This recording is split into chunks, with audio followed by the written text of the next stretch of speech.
అంటే రక్తం జల్లురి, రక్తం జల్లితే పంటలు పండుతాయట. ఇలా పరిస్థితి ఏంది?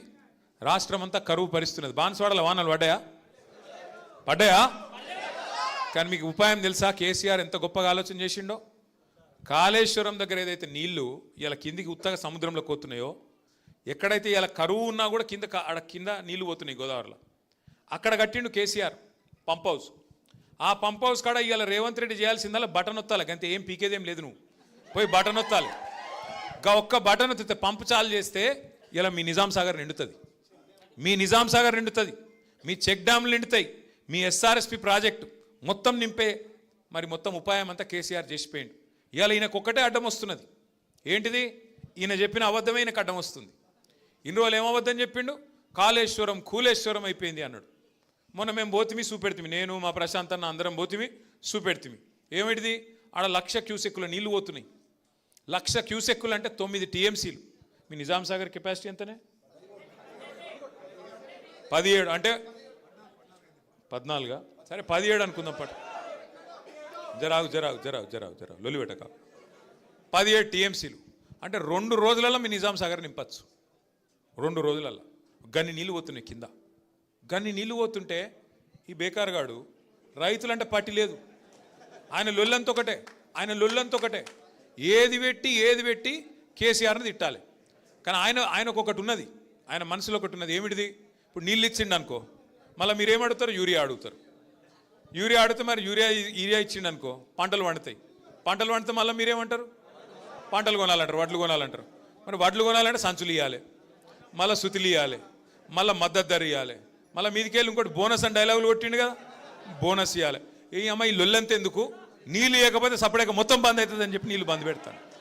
అసలు కదా గది. ఆయన నీళ్ళు ఇవ్వకపోతే కారణం ఏంటంటే మొత్తం వ్యవస్థ మంచిగానే ఉన్నది. కాళేశ్వరంలో ఒక్క మేడిగడ్డ బరాజులో 2 పిల్లర్లు కుంగినాయి. ఆ 2 పిల్లర్లు కుంగితే 31 నెలల నీకు సుతారాలు దొరుకుతలేరా? మేస్త్రీలు దొరుకుతలేరా? సిమెంటు లేదా? ఏం కమ్మి పడ్డది ముఖ్యమంత్రికి? 31 నెలలు అయింది కదా. ఇప్పుడు మనం ఇల్లు కట్టుకుంటామే, ఇల్లు కట్టుకున్నాక ఒక మూలకి ఎక్కనో దగ్గర ఉరుస్తుంది, లీకేజ్ ఉన్నది, ఇల్లు కూడా కొడతావా? ఎవడన్నా బుద్ధినోడైతే చెప్పుకుంటాడు కదా, ఆయన గుంపు మేస్త్రి అని. గుంపు మేస్త్రి అంటోడు ఇల్లు సదురుతాడా కూలగొడతాడా?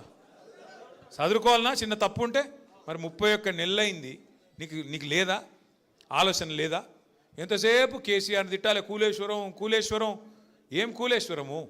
ఆ కాళేశ్వరంలో 100 భాగాలు ఉంటే ఒక్క భాగం మేడిగడ్డ, ఒక్క ఇస్సా మేడిగడ్డ. 100 ఉన్నాయి అందులో. మేడిగడ్డ సొంటి 3 ఉన్నాయి బారేజులు, 15 రిజర్వాయర్లు ఉన్నాయి, 19 పంప్ హౌజ్లు ఉన్నాయి, 21 స్టేషన్లు ఉన్నాయి, సబ్ స్టేషన్లు, 1000 కిలోమీటర్ల గ్రావిటీ కాలువలు ఉన్నాయి, 100 కిలోమీటర్ల సొరంగ మార్గాలు ఉన్నాయి. అవన్నీ చక్కగానే ఉన్నాయి కదా. ఆడ అసలు ఆ పంపు చాలు చేసే కాడ బ్యారేజ్తో సంబంధం కూడా లేదు. బ్యారేజ్ మీద 18.5 కిలోమీటర్ల మీద పంప్ హౌస్ ఉన్నది. ఆ పంపు కాడికి వెళ్ళి నీళ్ళు కిందికి పోతూనే ఉన్నాయి.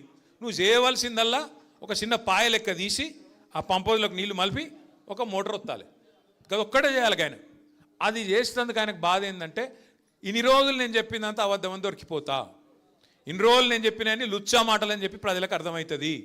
అందుకే మిమ్మల్ని ఎండబెడుతున్నాడు. ఇవాళ బాన్స్వాడోళ్ళను, మొత్తం నిజామాబాద్ జిల్లా వాళ్ళను, ఎస్ఆర్ఎస్పి కింద ఆయకట్టు ఉన్నోళ్ళను, నిజాం సాగర్ కింద ఆయకట్టు ఉన్నోళ్ళు మొత్తం ఆ వాగులు, చెక్ డ్యామ్లు అన్నీ నింపుకోవచ్చు. ఇవాళ ఈ ఒక్కరోజు కాదు, నీళ్లు అక్టోబర్ దాకా ఉంటాయి. నీళ్ళాడ రోజు పోతున్నాయి కిందికి సముద్రంలో. నేను ఒక్క మాట అడుగుతా రేవంత్ రెడ్డిని, అయ్యా నువ్వు అంటున్నావు ఆడ నీళ్లు లేవని, మరి కింద చంద్రబాబు నడుపుతుంది కదా మోటార్లు, అదే నది కింద ఈడికెళ్ళిపోయిన నీళ్ళే కదా. ఆడి కొద్దిగా కింది కోత వరంగల్ దేవాదుల మోటార్లు నడుస్తున్నాయి కదా, ఇంకొద్ది కింది కోత ఖమ్మంలో ఆడ నడుస్తుంది కదా సీతారామ మోటార్. అక్కడ నీళ్లు ఉంటాయి ఎట్లా, ఇక్కడ లేవెట్లా? ఆడ మోటార్లు నడిస్తే ఎట్లా, ఇక్కడ నడవే ఎట్లా? అంటే ఆయన బాధ ఏంటంటే, ఇది దొరికిపోతుంది, దొంగ దొరుకుతాడు, అబద్ధం దొరికిపోతుంది అని చెప్పి ఇలా అడ్డమైన మాటలు మాట్లాడుతుండు. ఇంకోటి ముఖ్యమంత్రి కానే అవుతుంది. నీ బాధ ఏంది అసలు? ఓదిక్కేమో మొత్తం రిజర్వాయర్లన్నీ డెడ్ స్టోరేజ్కి పోయినాయి, ప్రభుత్వం ఏమో కోల్డ్ స్టోరేజ్లు ఉన్నది. మాట్లాడతలేడు, పని చేస్తలేడు. నిన్న మొన్న ఏదో మీటింగ్ పెట్టిండట, మా సంజయ్ చెప్తున్నాడు, కరువు పరిస్థితులు వచ్చినాక ఇప్పుడు మీటింగ్ పెట్టినట. కరువు రానే వచ్చే రైతులు బాధ వడనే పడుతుంది. ఇన్ని రోజులకు మేల్కొన్నావు. ఎప్పుడు చెప్పారు శాస్త్రవేత్తలు? 6 నెలల కిందే చెప్పారు ఎల్ నీనో వస్తుంది అని 6 నెలలకి చెప్తున్నారు. 6 నెలలకు దొంగలు పడ్డాక 6 నెలలకు కుక్కలు మురిగినట్టు ఇప్పుడు మీటింగ్ పెడతాడు.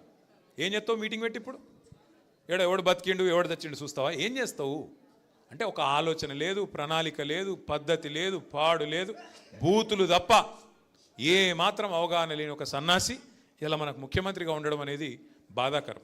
ఇలా కేసీఆర్ గారికి కొత్తగా వచ్చే పదవి ఏం లేదు. మళ్ళా గెలిస్తే గదే ముఖ్యమంత్రి పదవి కేసీఆర్కి వస్తుంది.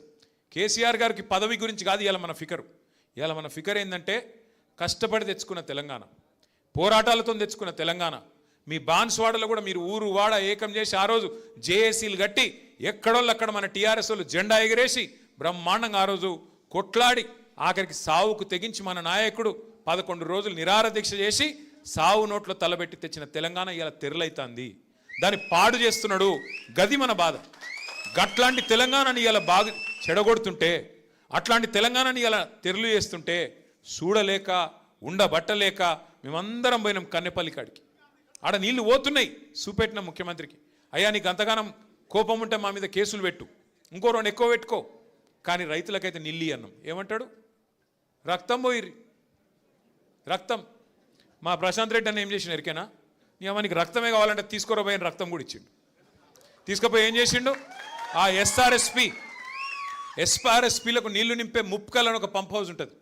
ఆ ముప్కల్ పంప్ హౌస్ దగ్గర వేయండు, రక్తం పట్టుకొని వేయండు. అక్కడ సూపరింటెండెంట్ ఇంజనీర్ ఉన్నాడు. ఇగో మీ ముఖ్యమంత్రి అడుగుతున్నదా రక్తం, ఇగో తీసుకోరాబాయి మాకైతే నీళ్ళు అని చెప్పి ఆ సూపరింటెండెంట్ ఇంజనీర్కి ఇచ్చి వచ్చిండు. మరి ఏం చేయాలి? ఇక ఏం చేయాలి? రక్తం ఇవ్వమంటే రక్తం ఇస్తా అంటిమి, తెలంగాణ కోసం ప్రాణమే ఇస్తా అంటిమి, ఇంకేం చేయాలి? గిసొంటోడు అందుకే పిచ్చోని చేతుల రాయి లెక్క ఇవాళ రాష్ట్రంలో పరిపాలన మారిపోయింది. ఒక్క వర్గం ఈ రాష్ట్రంలో, రైతు కావచ్చు, మహిళలు కావచ్చు, అట్లాగే యువకులు కావచ్చు, ఎవ్వరు కూడా కుషలేరు. యువకులను మోసం చేసిండు. 2 లక్షల ఉద్యోగాలు అన్నాడు. మొదటి సంవత్సరంలో 2 లక్షల ఉద్యోగాలు ఇస్తా అన్నాడు. ఇచ్చిండా? మరి 10,000 ఉద్యోగాలు కూడా ఇవ్వలే. ఎన్ని జూటా మాటలు అంటే, నేను అడిగిన రేవంత్ రెడ్డిని, అరే మందికి పుట్టిన బిడ్డలు మా బిడ్డలను ఎన్ని రోజులు చెప్పుకుంటావురా? కేసీఆర్ ఇచ్చిన ఉద్యోగాలు నీ ఉద్యోగాలు ఎట్లా చెప్పుకుంటావు? సిగ్గు లేదా నీకు? 70,000 ఉద్యోగాలు ఇచ్చినట్టు నువ్వు రుజువు చేస్తే, 70,000 ఉద్యోగాల నోటిఫికేషన్లు నువ్వే ఇచ్చినావు, నువ్వే ఉద్యోగాలు ఇచ్చినావు అని రుజువు చేస్తే నేను రాజీనామా చేస్తా అని చెప్పిన. దానికి కూడా మళ్ళీ ఏదో పిసపిస మాటలు తప్ప ఒకటి సొక్కం మాట లేదు. ఇక కొత్తగా ఒకటి నేర్చుకున్నాడు ఈ మధ్యన. ఏమైనా రేవంత్ రెడ్డి 100 రోజులని అన్ని చేస్తా అంటివి, 3 నెలలనే మొత్తం చేస్తా అంటివి కదా, ఏమైనా అంటే కొత్తగా నేర్చుకున్నాడు ఒక కథ. ఏమంటుండే ఇప్పుడు? ఎక్కడన్నా ప్రపంచంలో ఎంత కండలు తిరిగిన పహల్వానైనా 3 నెలలనే పిల్లలు పుట్టిస్తాడా? మాకు తెలియదారా నాయన 3 నెలల పిల్లలు పుట్టరని? మాకు పెళ్ళిళ్ళు కాలే, మాకు పిల్లలు లేరా? మాకు తెలియదా? నేను అడుగుతున్నా కాబట్టి రేవంత్ రెడ్డిని, మా బాన్స్వాడ అన్నదమ్ముల సాక్షిగా, అరే 3 నెలల పిల్లలు పుట్టరు మాకు ఎరికే, మరి 31 నెలల పిల్లలు పుట్టకపోతే నిన్ను ఏమనాలి? ఏమనాలి మరి చెప్పురు మీరు? 3 నెలల పుట్టరు, ఓకే, నో ప్రాబ్లం, 3 నెలలు అయిపోయింది, 31 నెలలు ఒడిసేపాయ, ఏమనాలి మరి నిన్ను? ఏమనాలి? నేను ఆటలేను రాబాయ్, మీరన్నారు. ఇగో నేనేమంటున్నా అంటే, ఆయన తిట్టి నోరు ఖరాబ్ చేసుకుని అక్కడ కూడా లేదు. ఛాన్స్ దొరికినప్పుడు కర్రు కాల్సి వాత ఎట్లా పెట్టాలంటే, ఎడబెట్టాలని తెలుసు కదా, గాడ పెట్టాలి, సురుకు ఎట్లా పెట్టాలంటే, మళ్ళీ జీవితంలో కాంగ్రెస్ అంటే మళ్ళీ ఎవడన్నా కాంగ్రెస్ జెండా పట్టుకుని వస్తే కాలి ఏం చేయాలి జరిగింది ఎక్కువ చెప్పాయి వస్తుంది, ఛాన్స్ వస్తుంది. పోచారం శ్రీనివాసరెడ్డిని రాజకీయ భవిష్యత్తును ఆయన బొందబెట్టుకున్నాడు, బండ కట్టుకొని బాయిలో దింకుండి. మీరు ఆగుర్రా భయ్, మాట్లాడిరు బండ కట్టుకొని ఆయనే బాయిలో దుంకిండు. మనం ఏం చేసేది లేదు. ఆయనని ఇవాళ దేవుడు కూడా కాపాడలేడు. ఆ తెలంగాణ తిరుమల దేవుడు ఉన్నాడు కదా ఎంకన్న, ఆ ఎంకన్న స్వామి శాపం కూడా ఆయనకు తగులుతుంది. కంపల్సరీ బాన్స్వాడలో గులాబీ జెండా ఎగురుతుంది. మీరందరూ ధైర్యంగా ఉండండి. ఏ కష్టం వచ్చినా ఏ నష్టం వచ్చినా వెంటనే ఉరికొస్తాం. సోదరుడు శ్రీనివాసరావు గారికి ఎంబడ వచ్చిన ప్రతి ఒక్కరికి కూడా పేరు పేరున మళ్ళొక్కసారి స్వాగతం చెబుతూ మీ అందరికీ నమస్కారాలు, పేరు పేరున అందరికీ ధన్యవాదాలు తెలియజేస్తూ జై తెలంగాణ, కేసీఆర్ గారి నాయకత్వం.